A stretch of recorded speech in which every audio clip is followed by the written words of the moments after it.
and they aren't going to let the real thing happen. It has to be manufactured and shepherded in the direction that they've had a plan for decades. Oh, if not centuries, or even millennia, depending on where you want to go with the level of control on the planet.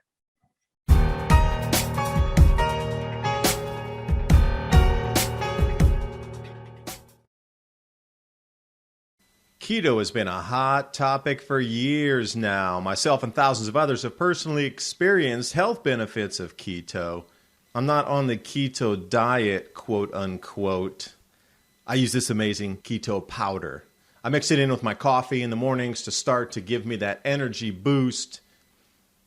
AdaptWithKeto.com. Powered form of the most ketogenic MCT oil called C8. It helps give me the benefits of elevated ketones without having to follow the keto diet. I had more energy and just seemed to take on the day, and also my mental focus because I like the nootropics. It adds in that extra layer of concentration.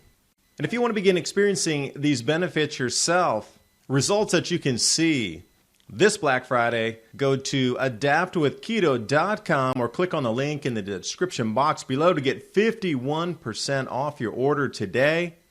And now on with the video. Hello and welcome back to Raised by Giants, where we talk all things spirituality. I'm Ryder Lee. Tonight we have special guest David DuByne from Adapt 2030. He discusses energetic changes on Earth as the sun repeats its 400-year cycle of low activity, affecting global crop production and the economy and everyone on our planet, with a timeline for what you can expect from now to 2023 as society resets. Welcome, David. Thank you so much for coming on. How are you doing, brother? Yeah, thanks for the kind intro. And I think it's more of a once in a 2,000-year cycle this time. Not a 400, which would mean a heavier, more powerful cycle. Everybody can feel the vibrations changing, and I don't mean that in a woo-woo fashion. Just things seem to be speeding up faster. And I think we all feel it. We all see something across the news waves that it is being tweaked a little bit from your old life that you used to know. Ask yourself why, and you say, well, these cycles are back here right now again. So somebody's front running the cycle, trying to gain control.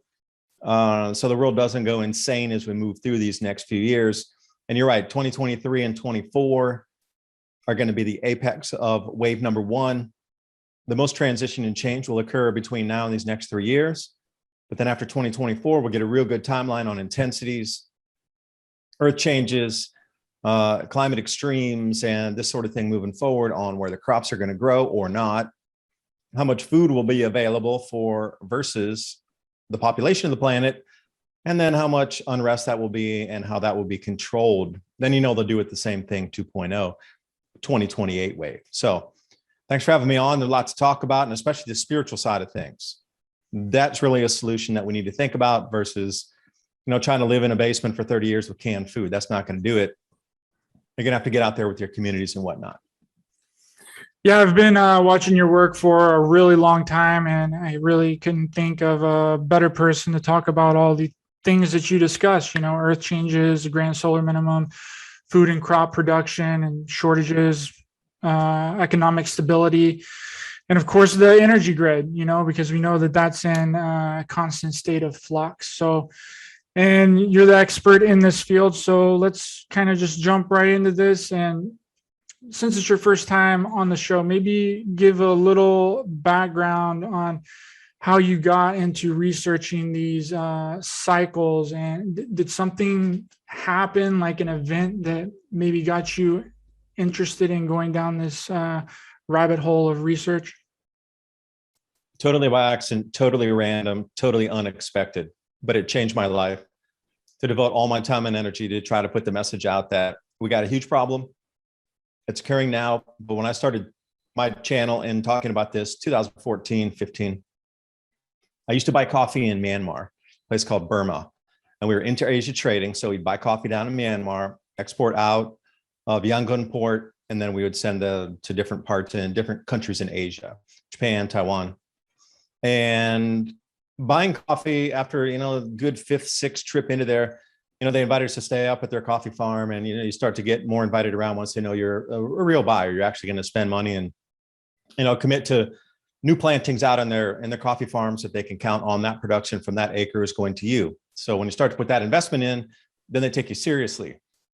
So when we started talking about new acreage going out, they said, yeah, we're overplanting right now about 14% because the extreme cold's killing off part of the plants in the 1 to 2 year sapling stage once they're out in the field. And the bean density is less because the water freezes into microsphereal, leaves these pockets in there. So the density is not as tight and as it used to be. So roasting profiles are going to be a bit different. And then at the same time, the top leaf kill on the plants. So I was 100% global warming. That's all I ever knew. I saw the Al Gore movie back in the day. It was jaw dropping, like, whoa, when he got on that thing, and oh, CO2 is going up here. Ice is going to melt. All by 2009. Remember, there was going to be no ice by 2009. Oh, wait, 2013. Sorry, my bad. Oh, I mean, 2018. Sorry, 2050 sometime now. Anyway, I was so into the global warming. So when I went down there, it didn't make sense to me because, Burma, for those of you, Myanmar, it's right near the equator. And even though you're up at 1,000, 1,200 feet for the Arabica beans, I just started looking around as a business guy, looking out about 5 years to see if we had enough supply to continue to expand the business. Because the only way you're going to expand a coffee business is get more supply. So if you could put the money down as investment in the field production itself, plantings, or you could just buy production. That's the way we're, okay, is it going to keep expanding down there for years and years so we can grow the business? Then they started talking about the cold damage, and so then I just started looking back. All right, well, cold damage didn't make sense to me. I started to look back in the past because they told me their grandfathers and great-great-grandfathers in the 1880s or so talked about extreme cold doing the same thing. And that's when the British were over there and just starting to put coffee in as a cash crop. So I started looking back in these cycles, just as a guy going, okay. And then I ran into John Casey's work. And then once I saw John Casey's presentations, former NASA space shuttle lead investigator, no less, lead investigator for when the shuttle went down and it made the world news. And when that thing, when you saw the fuselages blasting off everywhere, he was the lead investigator for that, for NASA, coming out. And as soon as he started to come out with these cycles of the sun, and giving a timeline to when the next low cycle was coming and the damage it would have on society, 30-year distinguished career at NASA ruined. So this is a guy, I was like, he's telling the truth. They wouldn't ruin him like that if he hadn't put the information out. And that was the very first trickle into it, because learning about these cycles is one thing, having a little similar timeline of when they're occurring. But then where it really slaps you in the face is when you go back through history and you start to see dynasties, emperors, fiefdoms, kingdoms, kings and queens all collapsing on this same cycle, 400 year. And then you start to really go, oh, wow, that's going to be a huge problem. Wonder what food production is going to be like moving forward. And then I started to, start the Adapt 2030 channel and put those signs together. This is 2014, 15. So I was looking for the outliers of these extremes at the time, extreme snowstorms, record-breaking temperatures that were breaking the records from the 1880s. And that's what I initially started on. And those, you'd have to look through the news and you get a good 5 or 6 per week. I was doing videos explaining these things about more cycles, but then you get the news stories added in on top of the cyclic information. But then come around now, for example, there's thousands, there's so many, there's no way one person can continue to report that much of what I would trickle in 2014, 15 about these changes on the extremes that we're seeing. It's so overwhelming and such a tidal wave. And then you try to add the information in about the economy, because the 3 things that happen every grand solar minimum are these, I termed it the fingerprints of the grand solar minimum. The population migration, which people need to leave to go to better quality of life, whether they're a place where they're growing food in the 1600s or just a place where you could have a job or you wouldn't freeze or you had food accessibility. And then the economy would collapse globally because value of work or whatever was of value at that time, that mechanism that tagged it to value as an asset class or whatever it was, labor that was valued at a certain amount or crops that were valued at a certain amount, through hundreds of years for the amount of silver pegged to that, thrown out of the window because now everything was rising 3, 4, 5x in price. Labor force was reduced, population was reduced about 25% in the 1640 to 1690 era. Global population collapsed that much. So just like we're seeing today, there's barely enough people to hold together our economy with a thread anyway. Things are collapsing on the supply chain side. There's just not enough workers to even keep and maintain bare minimum operations at so many places. And I'm just looking at it really and saying, wow, that is exactly like it's been every collapse cycle that I looked back through. The next thing we're going to look for is change in government as people become angry and hungry on the streets and want change. But, you see all these mechanisms today to prevent that. So when I look back, I'm thinking, they have better technology and they're stepping in front of the cycle preemptively to stop the same things happen that have happened for the last 7 or 8 of these events that I've studied all the way back to, I don't know, about 2000 BC, pretty good research back to say 500 BC or the Homeric minimum. And, what I find too might map up with this. Further you go back in history, the foggier it gets, which you think would be the inverse. Because if it was such a historical event and it was the center of the world at that time, there'd be an enormous amount of records, but there aren't. So what happened? I'm still trying to figure it out. Is it hidden?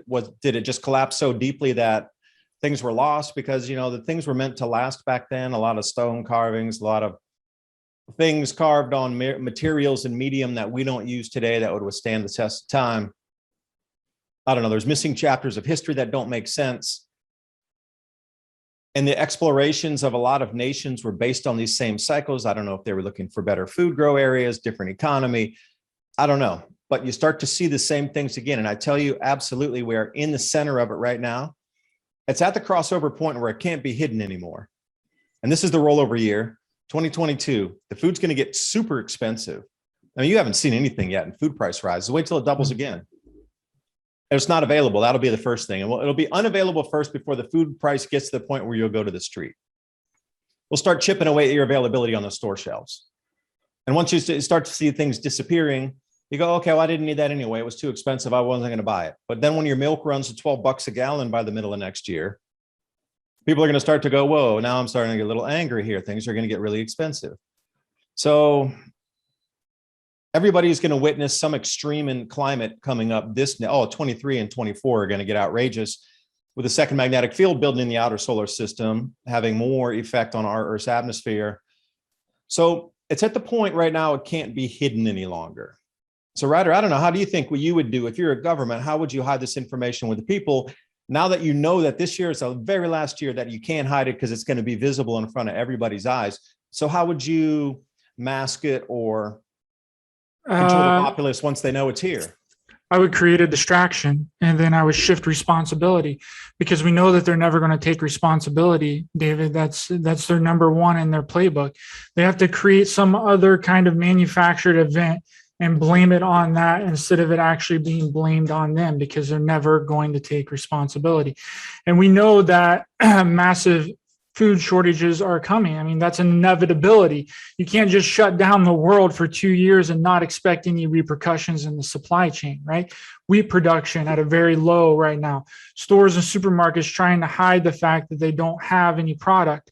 World food prices at an all-time high. It's really a setup for a huge food disaster. But I guess my question is, David, I might be skipping here a little bit, but no, skip around. What is this supply chain going to be replaced with? Because it has to be replaced with something, right? They have to transition this system into something new. Now, what that new system is going to be, I really have no idea, but they have to collapse all of it in order for something new to be built. And that goes for the monetary system. That goes for the food distribution system. So What's your thoughts on what they're going to replace this entire system with? Because I watched your show the other day with that gentleman that was talking about the new monetary system that they're going to install. And I agreed with a lot of what he was saying, but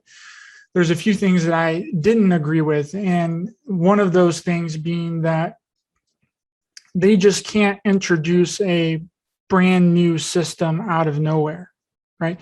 Because if they did that, then that would create too much opposition to it and it wouldn't get everybody on board. They have to make people suffer a little bit.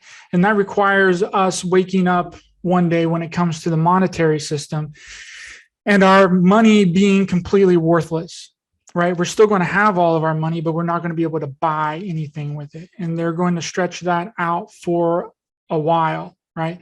And then they'll introduce the new system when everybody is on their knees and begging for it, right? That's the way that they have to do it. And that's the way that they've done it.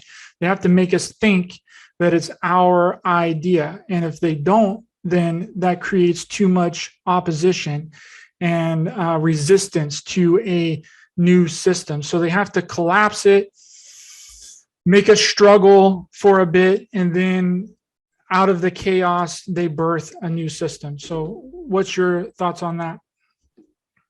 Homodor starving the planet on purpose here for the supply chain as we go through. And, you know, you mentioned this different, and I've been I'm trying to get together a new graphic right now because the new monetary system is going to be built on several parts. First one's going to be a non-usage tax. So right now in England, what they're proposing is if you buy an electric car, you're going to have to pay a road tax because you're not going to buy fuel, which is road tax is included in the fuel taxes. So since you're not buying fuel anymore, you're not going to be adding anything in monetarily into the roads. So that'll go with water. So if you drill your own well and you get off the system, you'll have to pay a non-usage fee. Also, those who are getting ready, solar, wind, whatever it is on your property, anybody who's going to get more self-autonomous is going to have to pay a non-usage tax. And that'll be through the transition of everything. Now, I'm not sure if this will, stay the same 20 or 30 years from now, but during the transition, it will. Another part, there's 5 parts to this, the transition to the new economy. Now, this has not come off of Peter's interview. I've been working on this for over a year now to figure out where this new transition, because you're right, they have to have something to replace it. Now, the best way I've been told so far is they're just going to lock the system for a month or two and then just restart an entirely new system. So there'll be no opposition, like you say. People will be begging to get any monetary thing back. The cards won't work. ATMs won't work. No online banking. Nothing will work except your physical gold and silver in your hand. And then they'll just turn the system back on, revalued, and they'll probably revalue your money either 100 to 1 to 1,000 to 1. You'll still have new money, but it'll be a fraction. And then this whole Gesara thing, which is built onto this whole new monetary system. See, Gesara, it sounds great and everything.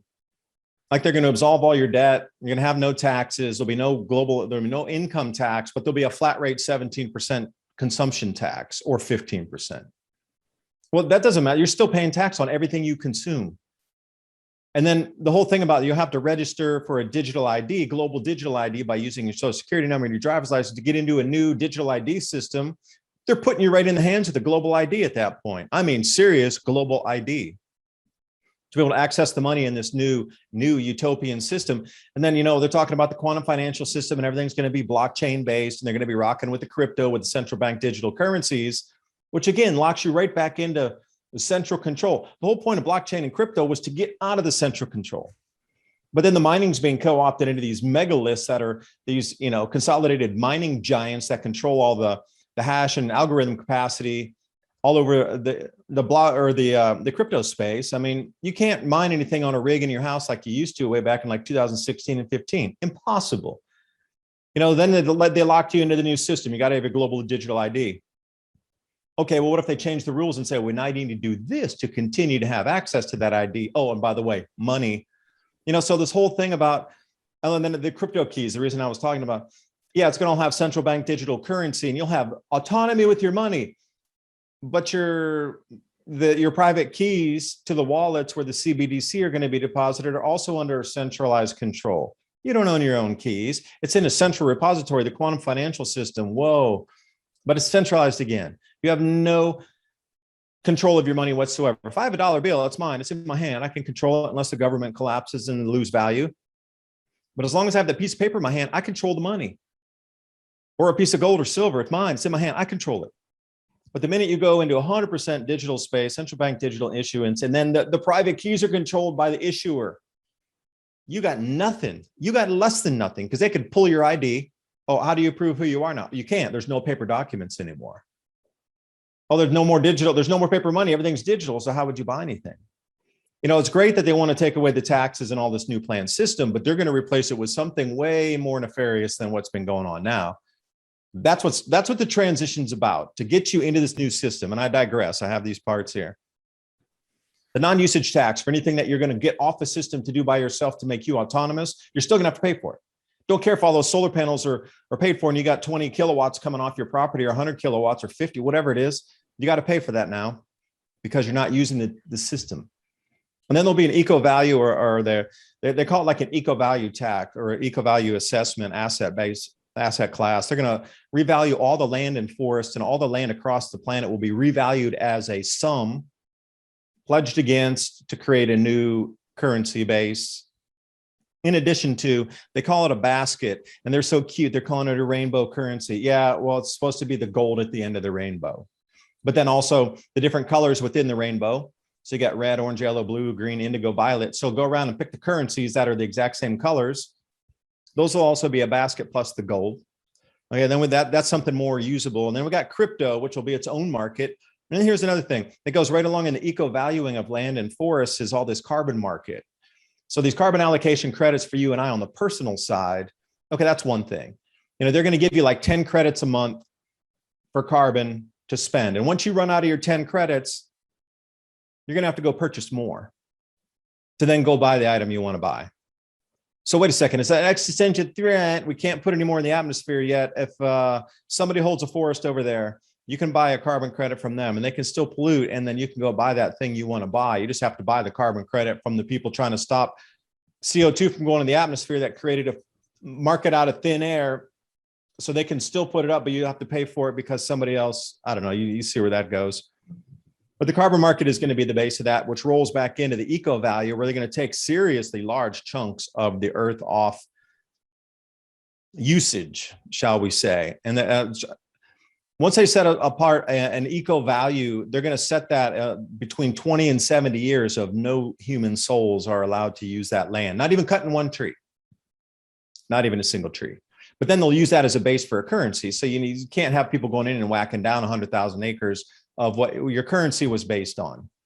So once they start, cordoning off these areas that are going to be the eco value, then you can see those are going to be done for the carbon allocation credits. So those go to like a DNA strand. And also what I really don't like either is, again, I like to use this word front running, meaning somebody knows what's going to happen before the event by months or years. These billionaires are out there. They're buying millions and millions and millions of acres of just remote forest land.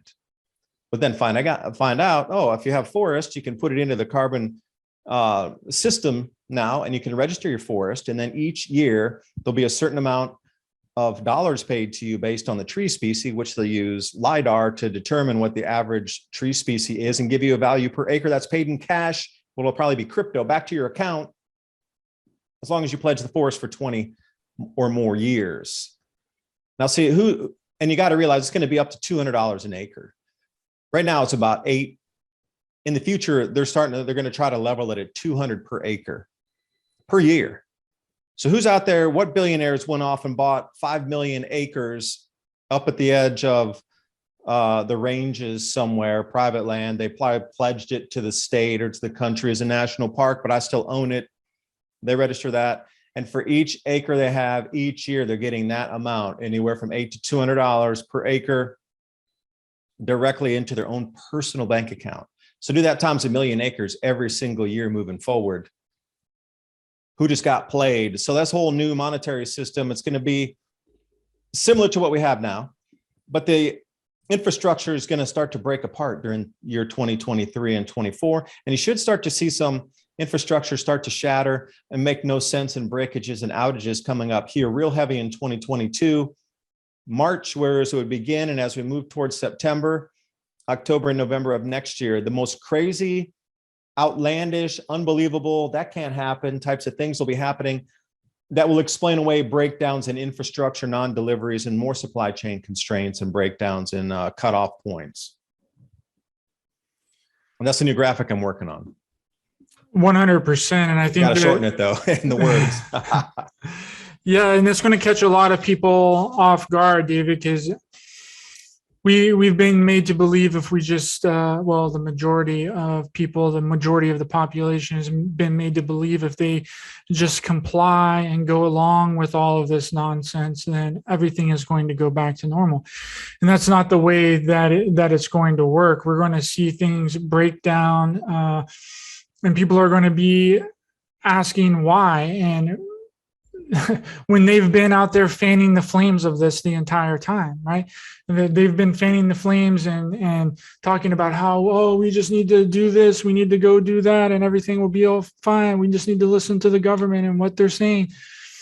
And then when everything is on fire, they're going to be like, well, how did it all get on fire? Like, how did this happen? Well, you were the one that made that happen, right? No, they'll twist it into you were because you didn't believe heavily enough in the government, because you were the last one. You were the 100th monkey or the straw that broke the camel's back. It didn't work just because of you, because you didn't believe. It's all your fault. See, yep. Blame it on Ryder. But that's the thing that they always do. They always shift the blame. It's always someone else's fault. It's always another country's fault, and they blanket it. It's another group's fault. It's another person's fault, and they spread that out and put an umbrella on all of it, and it's a constant blame game, because they're never going to take responsibility for anything that they do, because if they did, then that would wake too many people up, and then we would have real riots, we would have real chaos and real anarchy, and they aren't going to let the real thing happen. It has to be manufactured and shepherded in the direction that they've had a plan for decades. Oh, if not centuries, or even millennia, depending on where you want to go with the level of control on the planet. We're coming into a period right now that hasn't been experienced in 2,000 years. So the reason I was talking about the infrastructure starting to break and get much more unreliable moving forward, there's a second magnetic field starting to form in the outer solar system. And it's comprised of Jupiter, Saturn, Uranus, and Neptune. And they're going to be the closest physically possible in our solar system. There's no other way. This is the closest they can physically ever be together, ever. Is coming up in 2024 of October. Now they're going to form a square in the outer solar system, in one quadrant of the solar system, bunched together. And then the sun's stepping down in its activity as well. And the Earth's, trying to match that electrical discharge from what the sun's been giving us for several hundred years. The crust has a little bit of extra charge into it, so it's trying to discharge out. And we're starting to see a lot of atmospheric lightning from ground to sky, the blue jets, the red sprites, the elves, and even now some of the field, the magnetic field lines are glowing because the plasma ropes wrapping around that, called auroral ropes, are big enough and wide enough to illuminate an entire magnetic field line circumference coming into the planet. This is the kind of change that's happening. Now, as this magnetic field intensifies through 2024, the Earth's crust, top 2 miles, are going to start to, they're going to start to crack, rift, sinkholes, just things that don't make sense. Like the land will just uplift by itself with no earthquake, nothing. It'll just, like it did, where's that, Minnesota? A farm field lifted 30 feet. It was in a bean field, I believe. The farm just lifted up 30 feet. And you'll start to see all these things and these escarpments just form out of nothing. Another one you want to look for, specifically agriculture, water, aquifers, is one. Something will break and like a river will drain overnight, or an entire lake, or a well system will go dry. These are the types of things that are going to happen, because most of it's going to be limited top 1 to 2 miles of the crust. Now, there's no determination on how deep actually, but I'm just going to say the top mile of the crust is going to behave strangely, and that would include roads, rail lines, conduits. Doesn't matter if it's a fiber optic cable, if it's an electrical cable, if it carries a liquid or a gas, natural gas, oil, whatever, water. Those are going to break. They're going to get pulled apart 10, 20, 30, 50, 100 feet. Okay, how long does that take to repair? Right now, way longer because the supply system's broken down. Now, the only other times you can find this in history in the last 2,000 years, 79 AD and 1486, are the only two times in the last 2,000 years that this configuration of the planets being so close, their maximum closeness that they can ever be together in a single quadrant as a tiny little square forming a second magnetic field that will loop onto our Earth. Because you got to realize it's only Mars and then Jupiter. So we're 2 planets away from the second magnetic field forming. And we're 3 planets away from the sun. Now, the second magnetic field is not going to be very strong, but it is going to be. And people are always, something that, people need to make consideration of is the discounting that this phenomenon is already getting. Oh, it's not going to have it. It's barely, and it's barely anything. It's not going to have. Okay, you don't get it. It's a second magnetic field in the solar system. Yeah, it's something, but it's really small. It's tiny in comparison to the sun. Well, who knows what happens when the sun steps down on a 400 or a 2,000 year cycle. And we have a second field building in the outer solar system. Now, what's interesting, being 2 planets away from that second field, intensifying day by day until 2024, October, and the sun stepping down. So if you know what toroid waves are, they're looping in on themselves. And then with us, the Earth, 2 planets away from the second field and 3 planets away from the major field, we're going to be right in the middle. They call this a Bosch wall. Now, I don't know if we'll be exactly in the Bosch wall in the center where it's an overlapping perfection of, it's almost a nullification of wave as it goes through its form there when it reaches that precise middle point. Now, we might be on either side of that, getting enclosed and interlooped by 2 magnetic fields. So you got to tell me, what's our atmosphere going to do? What's the crust going to do? These things are set in motion or locked in place by magnetic strength of our planet.